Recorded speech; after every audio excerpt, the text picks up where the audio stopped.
हम social proof ढूंढते हैं, हर चीज का हम सोशल प्रूफ ढूंढने लग जाते हैं। पर आप खुद सोचो, अगर लोग कर रहे हैं तो आप मानते हो हाँ सही है। और बहुत सारी ऐसी चीजें हैं इस दुनिया में, क्योंकि लोग कर रहे हैं, हम सोसाइटी के अंदर प्रूफ ढूंढते हैं।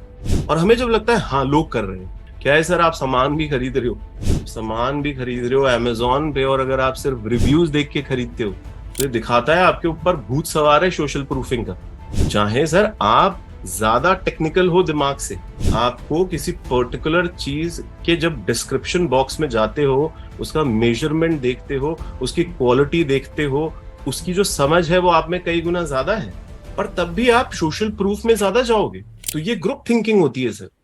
हमने कहा ना, वो थिंकिंग ही क्या है, वो काहे की क्रिटिकल थिंकिंग, वो काहे की क्लियर थिंकिंग, वो काहे की क्लीन थिंकिंग, वो काहे की डीप थिंकिंग, जो झुंड थिंकिंग हो। झुंड में हम हो गए झुंड, और हो गया हमारा झंड। भीड़ में हो गए हम भीड़, और आप कुछ नहीं है, आप भीड़ हैं। पर उस भीड़ में एक इंसान बहुत यूनिक हो जाए, उस भीड़ के अंदर एक आइडिया आपके दिमाग में डेवलप हो जाए, और आप उसके अंदर ये समझ पा रहे हैं कि आप जो सोचते हैं वो गलत हो सकता है, जो आप सोचते हैं वो सही भी हो सकता है। आपको ना तो इससे कोई परहेज है कि मैं जो सोचता हूँ वो गलत कैसे हो सकता है। और कई लोग इतनी आत्म छवि से गिरे हुए होते हैं कि कई बार हम कहते हैं कि सोचो, जैसे मेरे सेशन में कोई आता है और वो मुझसे बहुत पूछता है कि सर प्लीज बताओ ना सर कोई बात। तो मैंने कहा यार कोच कुछ बताते नहीं है, जो बताने वाली बात है वो वीडियो दे देंगे हम आपको। जैसे ग्रुप क्लास है, इसमें एक टूल एंड टेक्निक बताई जा रही है, अब ये रिकॉर्डेड है, अब किसी को जानना है क्रिटिकल थिंकिंग क्या होती है वो वीडियो देख लेना।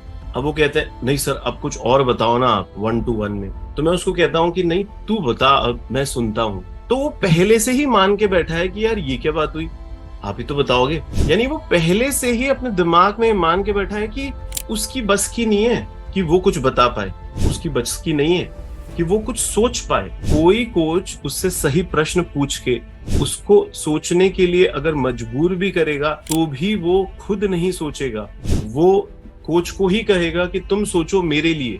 अब आप सोचिए ना, जिसकी आत्म छवि कमजोर है और जिसकी आत्म छवि एक्स्ट्रा ही स्ट्रांग हो गई, तो यहाँ पे आ गया अहंकार। अब अहंकारी इंसान ना किसी की सुने। मैं आज कबीर जी को पढ़ रहा था, और कबीर जी का वो दोहा तो आपको पता है कि घूंघट के पट खोल रे मनवा, तुझे दिखेगा हरि कण कण में।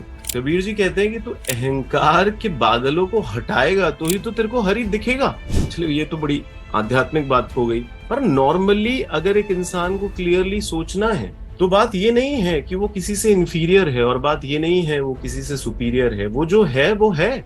आइडियाज को किसी कॉन्टेक्स्ट में जब हम सोचते हैं तो हमें वो सही लगता है, पर जैसे हम दूसरे कॉन्टेक्स्ट में उसको समझने की कोशिश करते हैं तो वो अलग हो जाता है दोस्त।